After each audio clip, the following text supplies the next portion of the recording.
As I continue with my Trust Premium research, I added more disciplines, different professions. And in this case, in the last few weeks, I added lawyers and accountants, and more specifically, as they are being considered to be used by a small business owner, someone with a company that has 10 employees or less, even somebody that works all by themselves. So first I did that, but I also extended the Trust Premium model. And in this episode, I will share the extended Trust Premium model, as well as specifically the findings that I found for lawyers and accountants, the Trust Premium for lawyers and accountants. And I'll do that right after this.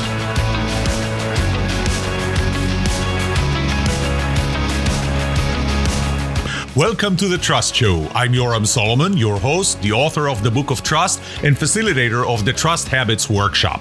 My mission is simple. I want to help you form habits that build your trustworthiness, because the answer to this question will have the biggest impact on your personal and professional success or failure. Can I trust you?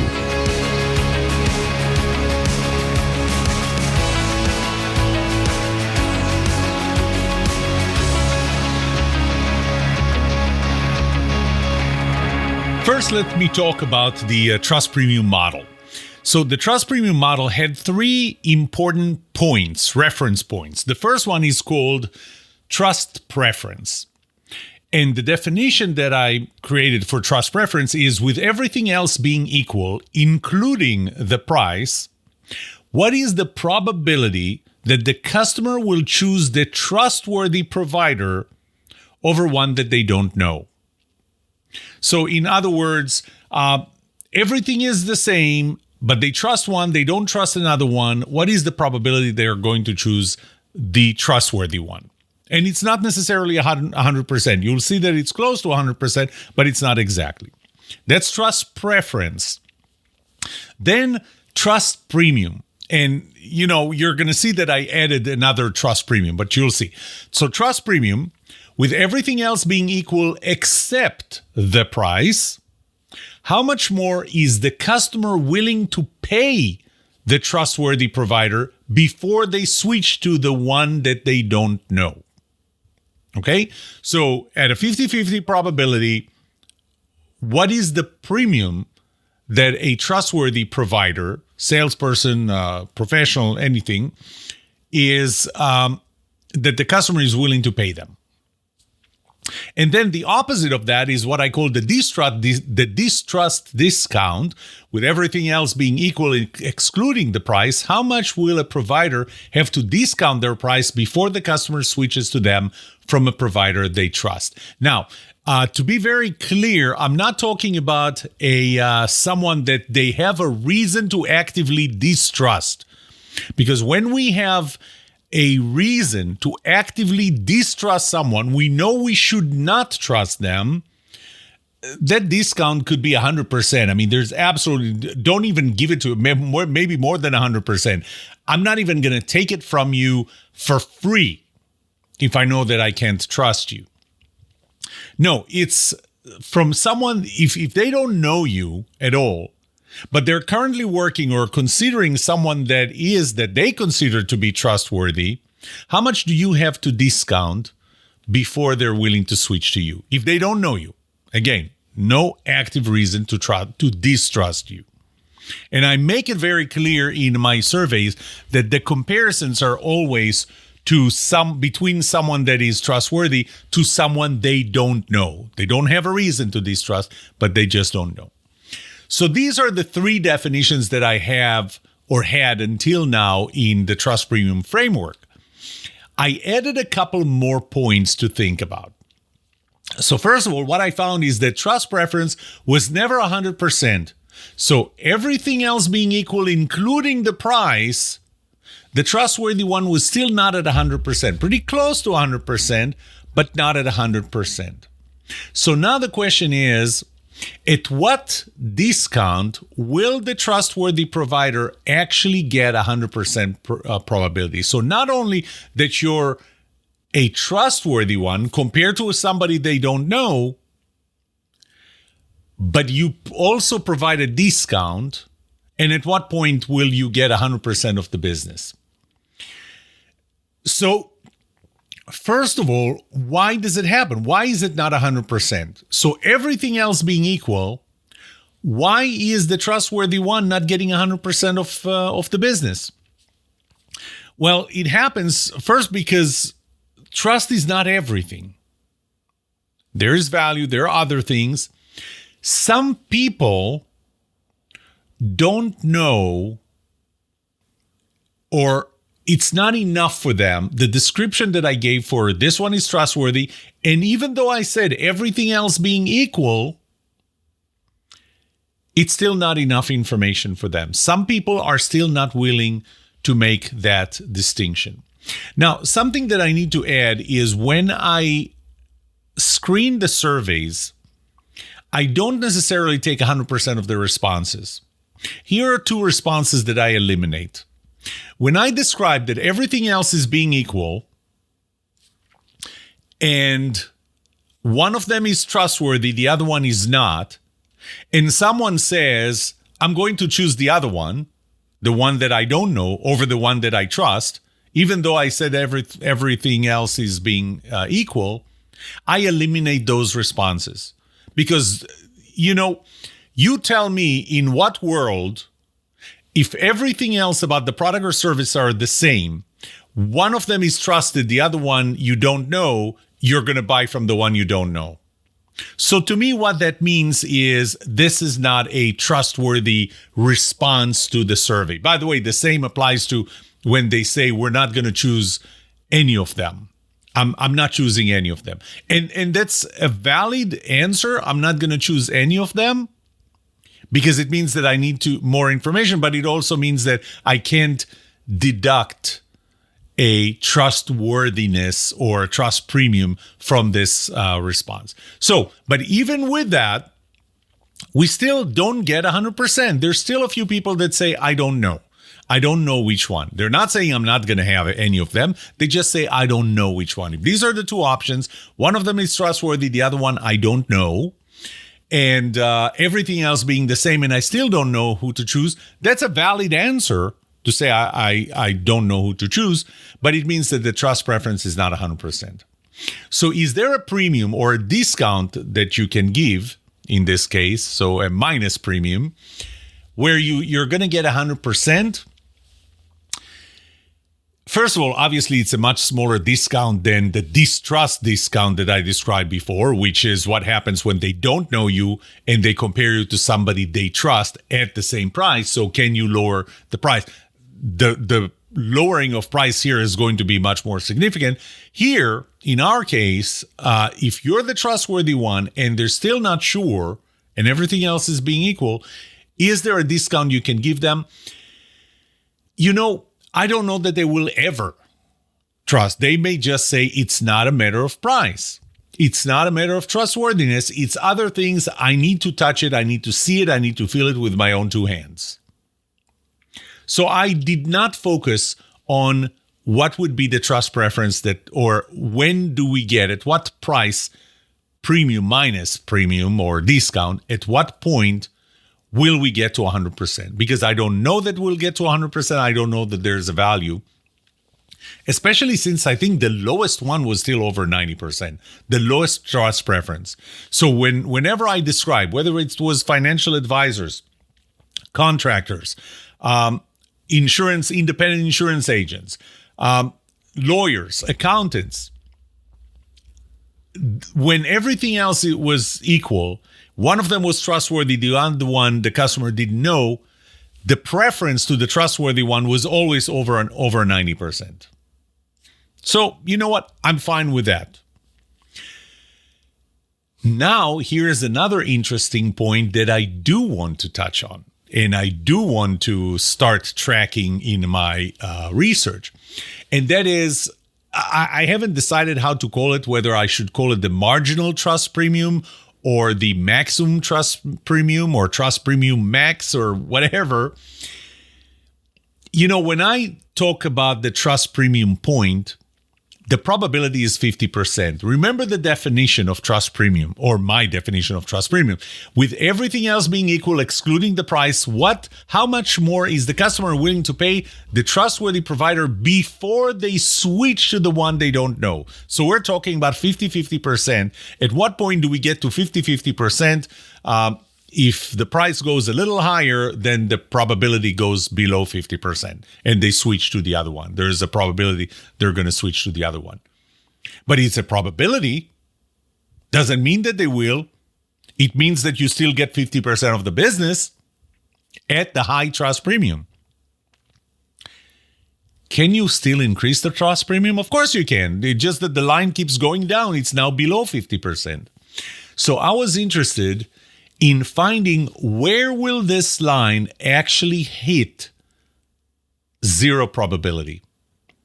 But you know what? I found that I actually have. I mean, would it be double? Is it a straight line? So if the trust premium is 40% at 50% probability, will it be 80% at 100% at 0% probability? So at that point, if I go from 40% to 80% premium, that's the point where I'm not going to make a sale. But I actually don't think that there is a point. I think that we're getting to an asymptote, a point where it's going to keep on going. The probability will keep on going down and down and down, but it might actually never hit zero, absolute zero. How do I know that? Because, for example, for financial advisors, for accountants, for contractors, for lawyers, I actually did ask, at what point do we get, or what is the probability that you're going to hire them if the price that they asked was 100% more, so double the price? The numbers were not zero. For lawyers, it was 20.8%. For accountants, it was 25.5%. Financial advisors was 28%. I don't remember for contractors, but I'm pretty sure it was over 20%. How did I calculate those? So those were the points where I said at 100% premium, will you choose them? Or you still don't know between A and B. And if you don't know between A and B, I would give you half of how many chose the A and B. So those are these numbers. But you know what? Even the net numbers. So those who specifically said, I will still choose the trustworthy one, it was 12.5%, 16.3%, 14.4%. So it's still not zero, even at 100% premium. When I did insurance agents, I knew that I should expect a lower premium. And because of that, the highest number was actually 20% premium. I still had, for insurance agents, I had 13% still said, even at 20% premium, 13% of respondents said, I will still choose the trustworthy insurance agent. So we're really never going to get to 0%, and there is still an interesting number, and I think that I will start reporting that number. So it's not necessarily the marginal maximum. I think I will just call it the maximum trust premium and specify that for lawyers, accountants, financial advisors, that's 100%. That's double the price. For insurance agents, it's, for example, 20% higher price, and so on. But it's another interesting point to report when I report the trust premium in an industry. I want to add one more important comment, and that is, last week in episode 3 of season 14, I talked about finding and maximizing your trust premium. But the first part is finding it. And if you remember, and if you don't, just go and listen to last week's episode, season 14, episode 3. You may want to segment your market. So when you find that the average trust premium is, let's say, for financial advisors, it's 39.4%. So people are, on average, when the financial advisor raises their fees by 39.4%, that is the point where the customer will consider switching to the other one, to the one they don't know, the financial advisor they don't know. It's just too much of premium. But there is a point, or there is a segment of customers who's willing to pay more. And so when we do the first phase of Trust Premium, or the Trust Premium assessment for your market, we may want to segment and see what segment of people are willing to pay higher. Maybe that's who you should focus on.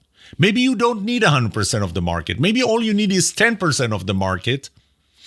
Why don't we find the 10%, the demographics of the 10% that are willing to pay a higher Trust Premium?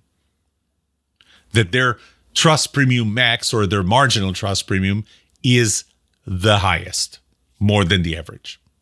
Something to think about.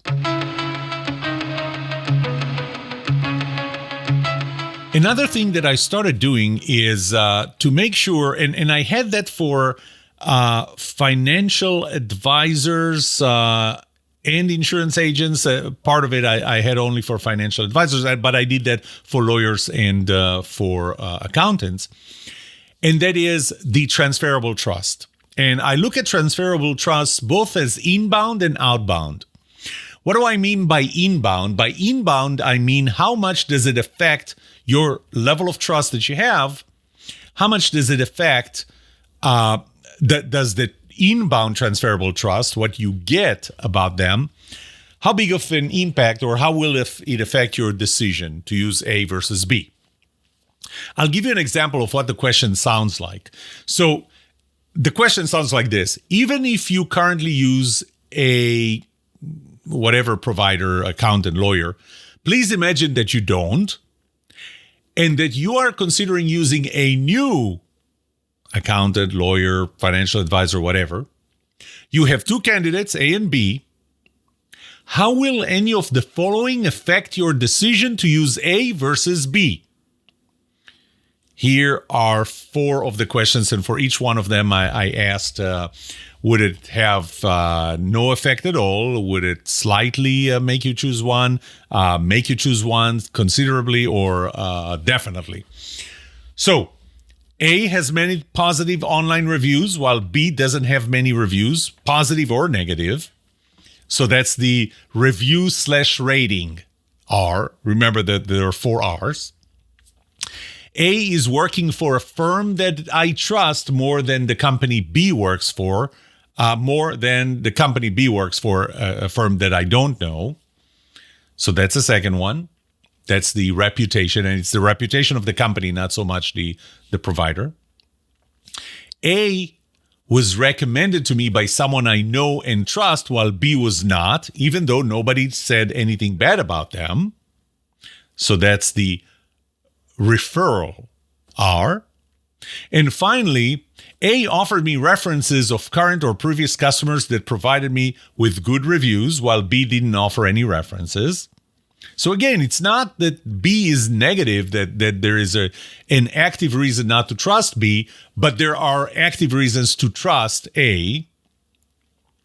And this last one is the reference R. So the 4 R's. So how does it affect your decision to choose A and B? The transferable, the inbound transferable trust. So I track that, and you'll see some of the findings today, or you'll hear it. Then there are the outbound R's, which I did for all except for insurance agents. And that is your willingness to provide transferable trust for the next customer. Because remember, post-selling this or purchasing decision, it's if they trust you, they would be willing to provide transferable trust to your next customer. So the way I worded this question is something like, imagine that you decide to hire provider A and worked with them for more than a year, and they kept every promise they made to you. How likely are you to recommend them to people who trust you? That's the recommendation R. Post a positive review about them online. That's a review or rating R. Be willing to be a reference for them. That's the reference R. So these are 3 R's. The 4th R, the company reputation, is not affected by you working with them for a year. Or at least I don't consider it. So I did that for all the different disciplines. And then the next question I had was, is there a correlation between outbound and inbound? And I didn't find any correlation. What I found, oddly enough, I thought really that referrals from somebody you know and trust are going to rank the highest, but it's actually references. So when you provide a reference of your services by a previous customer, that actually ranks the highest among all four, across all four. But other than that, the outbound, so this is on the inbound, so it has the biggest impact on you. But outbound, they're all three of them are very similar. So then I actually looked at accountants and lawyers in the last several weeks, and I compared the trust premium, trust preference, outbound transferable trust, and inbound transferable trust. I found them to be very similar. Now, something to keep in mind is it was never the same person who answered on both a lawyer and an accountant. I separated that, different people, to see if I can feel a difference between different populations. The results were very, very consistent, very similar. Now, one thing to keep in mind is that the samples were pretty small. So a total of 49 lawyers, that was net, 51 accountants, net again. The margin of error at these levels were 14% for each. But since I saw that the results were very similar, I actually combined lawyers and accountants. At that point, I had 100 and 10% margin of error. Let's start. Lawyers. Trust preference, 90.6%. So everything else being equal, including the price, if they trust one over the other one, they are 90.6% more likely to choose that one. Trust premium, the equilibrium point, the average point, 32.7%. So a lawyer or well, in this case, we're talking lawyers only. Lawyers can raise their prices or their fees 32.7% over someone that the customer doesn't know, and that would be the point where the customer will consider both of them equally, 50-50. Premium max, 21% of the respondents were willing to still choose the one they trust when the premium was 100% higher. 100% higher. Transferable trust inbound, they all ranked between a little more and more. So whether it's the reputation of the company, whether it's providing references that checked out, reviews and ratings, and personal recommendation by somebody that you trust, how likely is it to affect your decision to choose one over the other? Between a little more and more. It was actually closer to more. That's where they all were. By the way, it was interesting because it was lower than for financial advisors.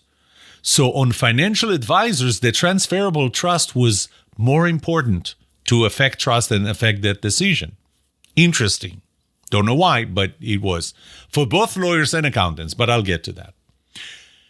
Transferable trust outbound, how likely are you to be willing to provide, whether it's review rating or reference or recommendation? They were all between likely and very likely. With the willingness to provide review or rating was actually the lowest. That willingness was the lowest. So it's less than our willingness to provide personal reference or to recommend them to someone who trusts us. Accountants, trust preference, 92.9% compared to 90.6% for lawyers. So I told you it's very similar. Trust premium, the equilibrium point, the average point, 34.6% compared to 32.7%. So not even 2% point. Remember, the margin of error is 14%. So as an accountant, you can raise your price your fees 34.6% before the customer says, I'm going to consider the other one, the one that I don't know. The Premium Extreme, 26% at 100% premium. Transferable Trust Inbound, again, they all ranked between a little more and more. So a little more probability of choosing A over B based on transferable trust. Again, it was closer to more than to a little more. And again, the same comment, financial advisors were actually higher, more and much more, which again tells us that this is context dependent because trust is contextual. That's the second law of trust. So different industries, even different sub-industries. Transferable trust outbound, again, they were all between likely and very likely with, again, review and the willingness to provide review or rating online is the lowest across all of them. This is it. Pretty short episode. Let me just summarize what I told you. First of all, I continue to do the Trust Premium research. I continue to find very interesting things. The previous episode might be something you want to listen to. So that's season 14, episode 3, because it talked about the process of finding and maximizing your Trust Premium. I made that comment many times. Trust is contextual. Trust Premium is contextual. Different industries are different, even within the industry. I did find another point to consider, and that is the Trust Premium Max or the marginal Trust Premium. The premium where they're willing to pay even more than the Trust Premium, even more than the 50%. And again, it's 50-50 likelihood of they're choosing you being trustworthy over someone they don't know at this trust premium that you're charging. But there is a segment there that's willing to pay even more. And that's why it's so important to find that segment. I'm not sure that we should consider a trust premium minimum, which would be a negative premium or a discount. And I'm not sure that price will ever make a difference. I mean, especially when you're over 90% probability or trust preference that somebody is going to choose you with everything being the same, being equal, same as including price. There's over 90% that are going to choose you. I'm not sure that the rest can be compensated for with a discount. As far as specifically lawyers and accountants, which was the last segment that I did a couple of weeks ago, they're relatively similar. The perspective was small business hiring an accountant or a lawyer. The preferences were between 91 and 93%. The premiums were between 33 and 35% for both of them. And 21 to 26% were willing to pay 100% higher fees. The net was actually 12.5% to 16.3%. Higher fees, 100% higher fees. 12.5 to 16.3% were willing to pay 100% higher fees, which again is why segmentation of the market is so important. So instead of trying to go after all this market, go after a smaller segment. I will continue this research. I will update you in this podcast with what I find. You probably are aware, and if not, be aware now that I am writing book number 20. Book number 20 is called The Trust Premium, and all of this is going to be there. And as I find more information, I will probably have different editions, newer editions of the book with additional information. That's it for today. I hope that it made you think a little differently about trust and specifically Trust Premium. May trust be with you. This was The Trust Show.